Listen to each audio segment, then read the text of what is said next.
That's right. Menu RX. In fact, Dr. Jake May is coming to Cleveland. He's from Cleveland. He lives down in New Orleans as part of this great weight loss clinic and nutrition facility down in the Louisiana area. But he's a Cleveland guy. He loves all Cleveland teams, and he's coming for a visit the first week of June.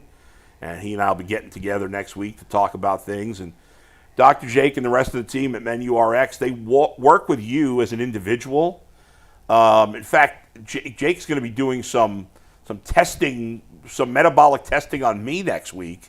And if you want to have it done for you, then go to menu-rx.com, find out more about it.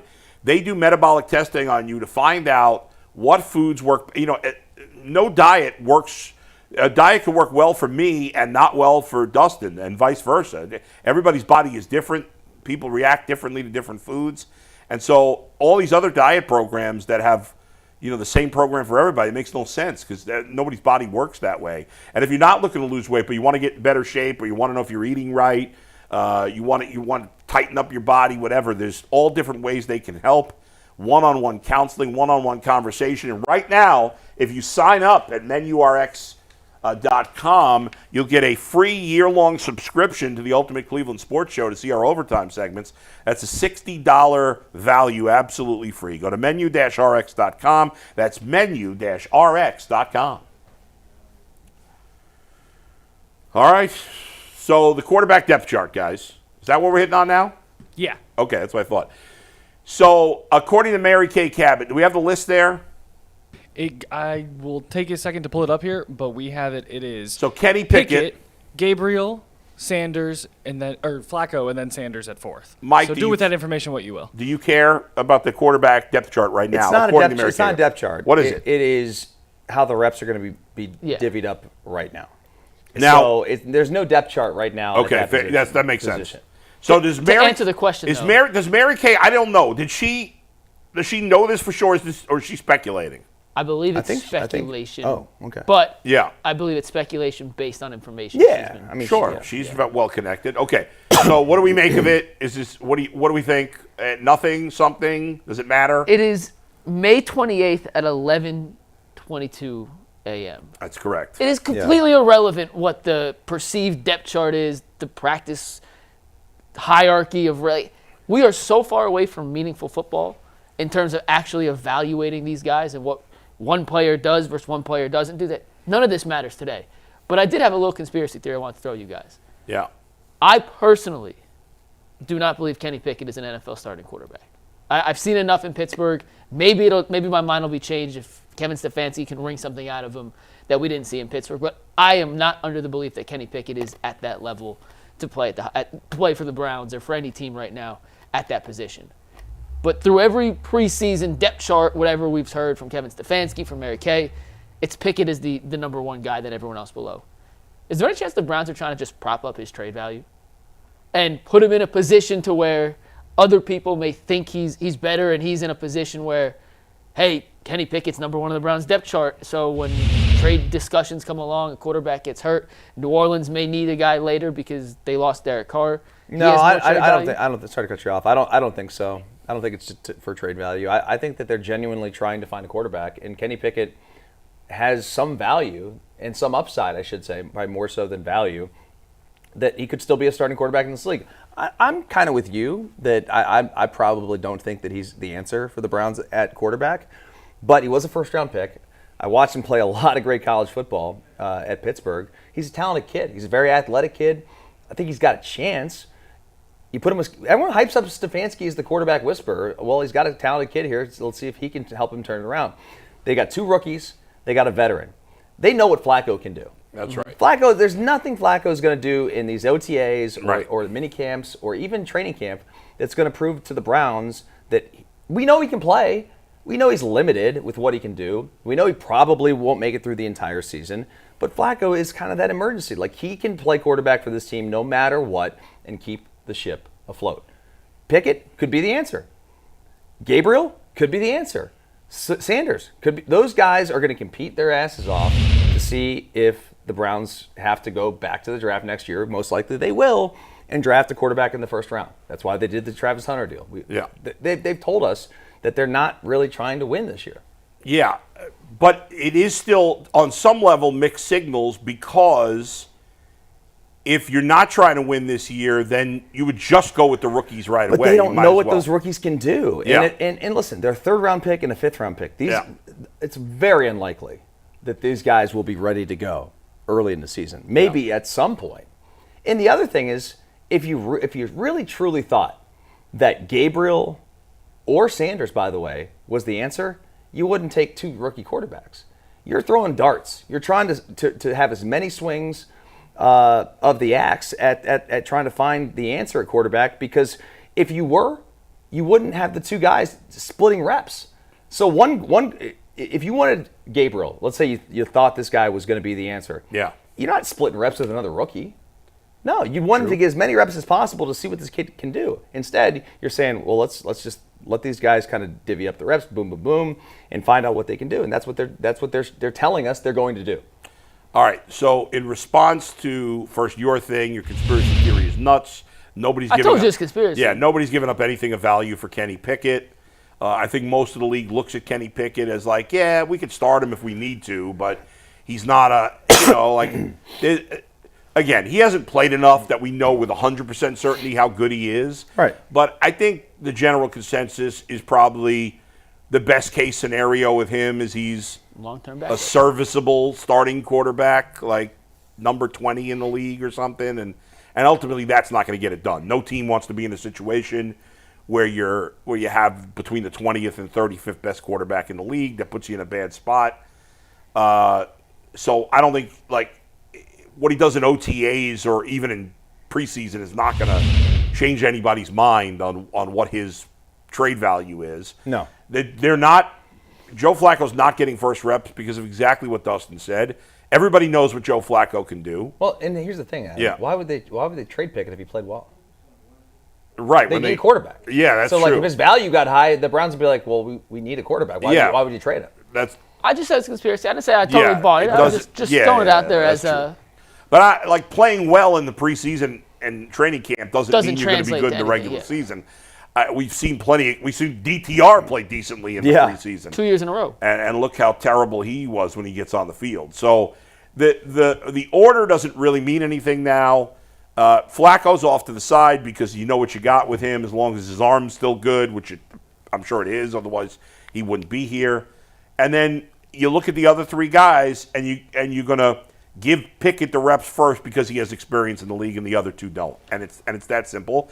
And yes, I think in some ways fans are thinking about this Dylan Gabriel, Shedeur Sanders situation as if, well, one of them's going to be the quarterback. But we don't know if either of them are any good. We don't know if either of them is an NFL quarterback. We have no idea. These guys are not sure things. You could say whatever you want about Shedeur Sanders. We should have been drafted higher, blah, blah, blah. Shedeur Sanders did not drop out of the first round because of off-the-field stuff. He dropped out of the first round because nobody that needed a quarterback in the first round thought he was worthy of a first-round pick. Now, once you get past the first round, he probably did drop further because of some, the off-the-field stuff. It's not like he's gotten in trouble, but you guys know what I mean.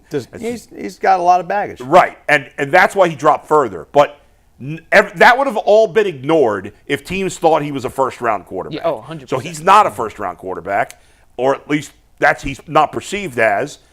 There are a handful of quarterbacks that are not drafted in the first round that turn out they should have been. Not many, though, and we'll see if he can be one. Same thing with Dylan Gabriel. Yep. Nobody thought he was he was a late third-round pick for a reason. Most teams didn't think he was that good. Because all the teams that needed a quarterback passed on him at least 2 times, if not 3. So, again, both of these guys are long shots. If you're a quarterback drafted after the 35th pick, you're a long shot to ever be a starter. So that's the situation here. And, for all we think of Kenny Pickett, Dustin makes a good point. Unlike these guys, he was a first-round pick. And he was not in a great situation in Pittsburgh. They've kind of been a stagnant offense for a number of years, not a great passing game. Again, for me personally, I've seen nothing of Kenny Pickett in the NFL that makes me think he's going to be good. But, no one thought that Geno Smith was going to be good. Nobody thought Geno was going to be good. I'm not convinced he can win in the big-time way with Geno, but he's proven himself to be a pretty decent quarterback. Certainly better than what I think Kenny Pickett is. Yeah. And obviously the late development of Sam Darnold plays a role. By the way, I don't want to hear about Baker in this. Baker doesn't belong in that conversation. He was solid here. Now, he's obviously been a lot better in Tampa, but he wasn't a zero here like those guys were. So I'm excited to see. So today's the first day that OTAs are open to the media. Yeah. And Jason Lloyd, who's on tomorrow, is out there or will be out there. Zach Jackson's coming on tomorrow. Yeah. We had Zach Jackson on after the first rookie OTAs or rookie camp, whatever you want to call it. If you remember, Zach was the only person last year who was accurate in his reporting of what he saw from the quarterback position at camp. So we'll get you guys like the eyewitness reports from OTAs tomorrow. But I'm excited to see these guys go into battle. Like, this is the first time we see both rookies plus both veterans in some sort of legitimate competition. And after rookie camp, Stefanski said, we have 4 arms that we need to, I don't believe when he says 4 evaluate because they already know what they have in Flacco, but we're going to add some competitive passing to our practice structure to make sure each of these guys is getting enough reps that we can get a read on them. And who knows what the media will see versus not see, how much they'll show versus not show in the one day that it's open to the media. But I'm excited to see these guys actually go to battle because, Dustin, you can speak on this better than anyone. Competition either brings the best out of people and brings the worst out of people. When you see some of these throws, guys throwing on air in shorts, they're all supposed to look incredible in these situations. Yeah, the Browns wouldn't post a bad throw in this situation when no one else is there. And 2, there's no pass rush. Yeah. There's no offensive line. There's no defense. All these throws should look perfect, and they were yesterday. Now we'll see when it's one guy, then the next guy, then the next guy, what they're ready to do. Are they really competing, though, at this point? Like, because it is all on air? I mean, like, how much real competition is there at this point? I mean, the players are competing. The quarterbacks are competing. Absolutely, yeah. And remember, it's not just like, oh, that pass was good just because he's wide open. It's like, okay, did he throw to the right guy?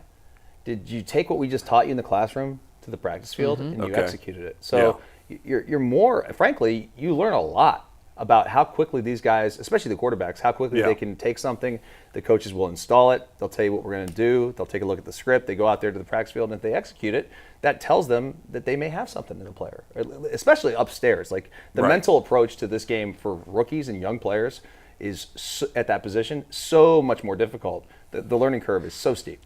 So Kevin Stefanski did an interview. I forget if it was with ESPN Cleveland or 92.3 last Friday, but during one of those 2 interviews, he was asked, what are you looking for with these rookie quarterbacks? And he said the most important thing in OTAs when there's no pass rush is if a guy makes a mistake on Tuesday, we're going to put him back in that exact same situation on Wednesday. How does he respond? Does he learn? How quickly can he process and say, this was wrong now or wrong yesterday? Be a tell him once guy. How do I make it right? Be a tell him once And that's guy. the stuff I do think you can pick up in these circumstances where there's no pass rush. Well, you're right. It's all going to change when the live bullets are flying.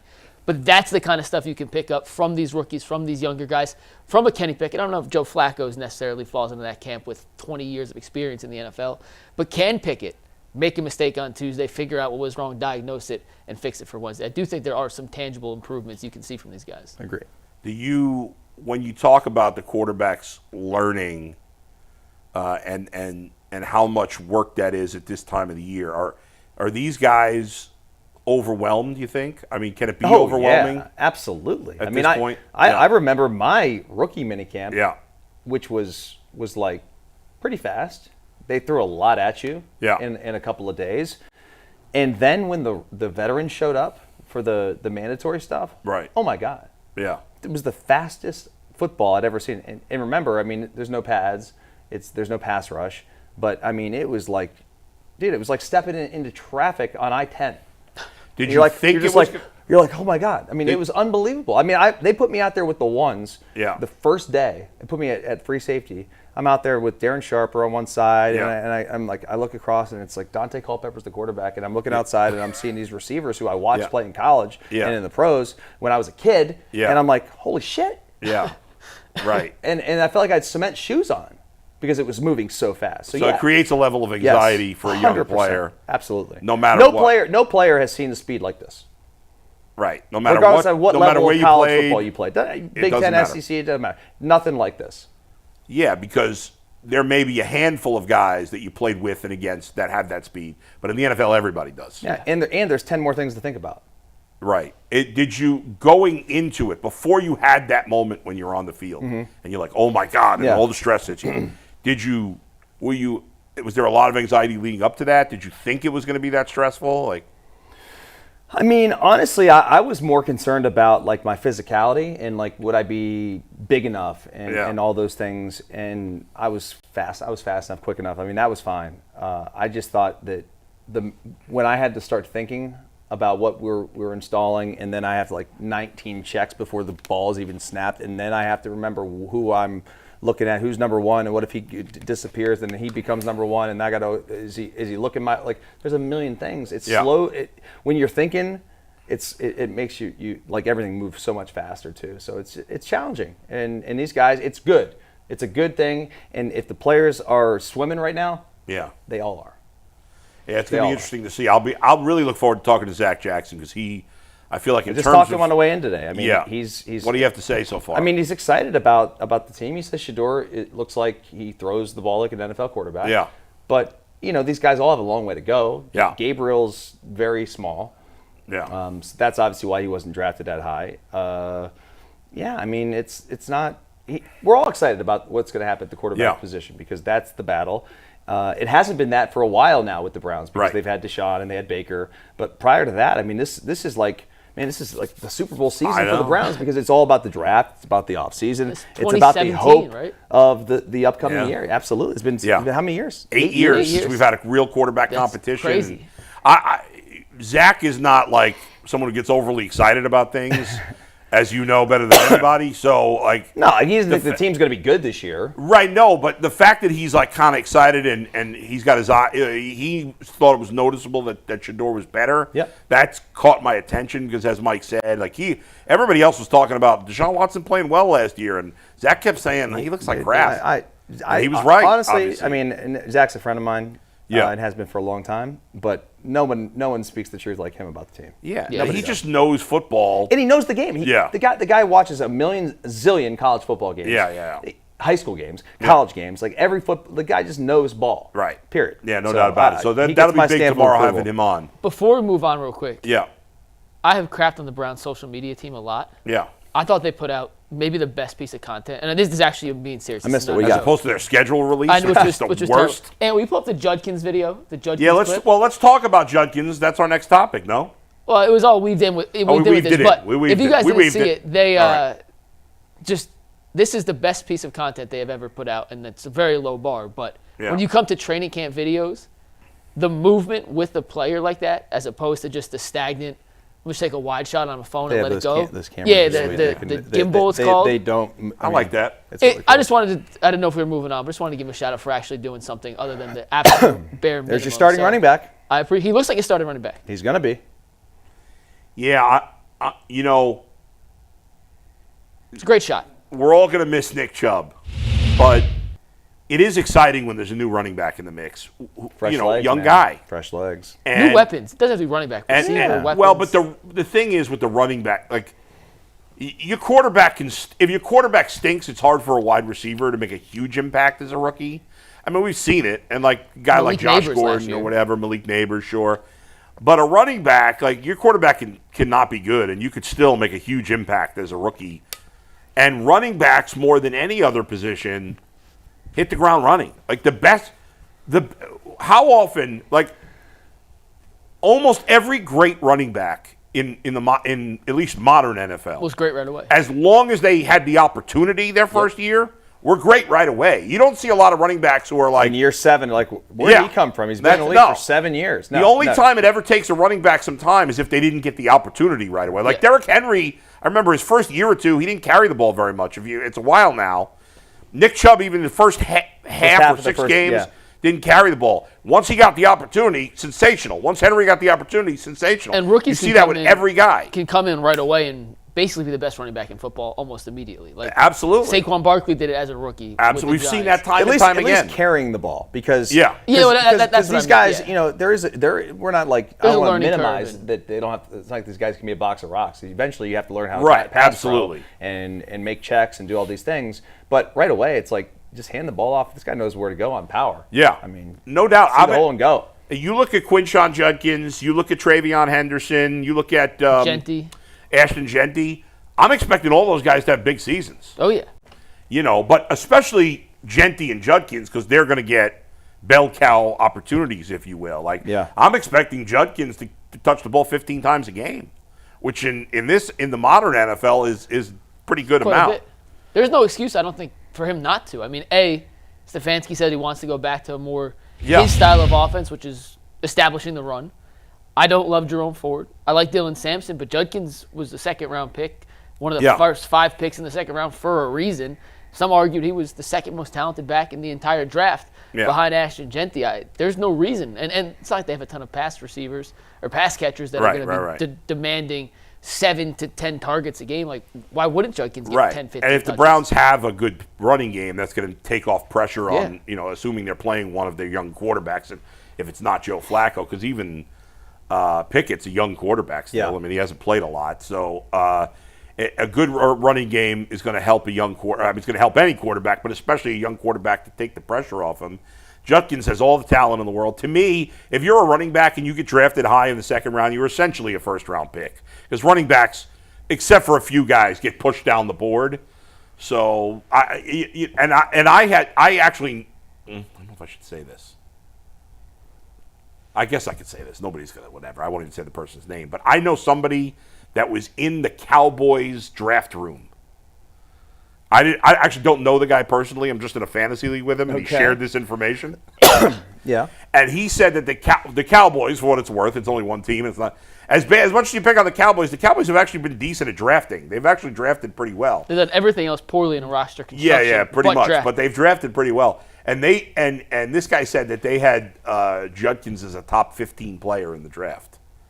And but just running backs generally don't go in the first round unless it's a Genty or we saw it with Bijan, a couple of guys. But that goes back to the whole draft talk when we were getting into it. There was like that class of 5-6 guys at the top, and then everyone had 7 through 40 in whatever order they wanted. There was no real consensus. So that doesn't surprise me at all. I bet you there's a lot of teams that had, and maybe even including the Browns, that had Quinshon Judkins as a first-round player. So I'm expecting first-round production from Quinshon Judkins. If he gets the opportunity, I don't think it's a stretch at all to expect him to have 1,200 yards. Assuming he gets the opportunity we think he's going to get and stays healthy. I see him having a big rookie season, and obviously the Browns have not had a very good running game since the last Nick Chubb healthy season, which was 2022, and that would be huge.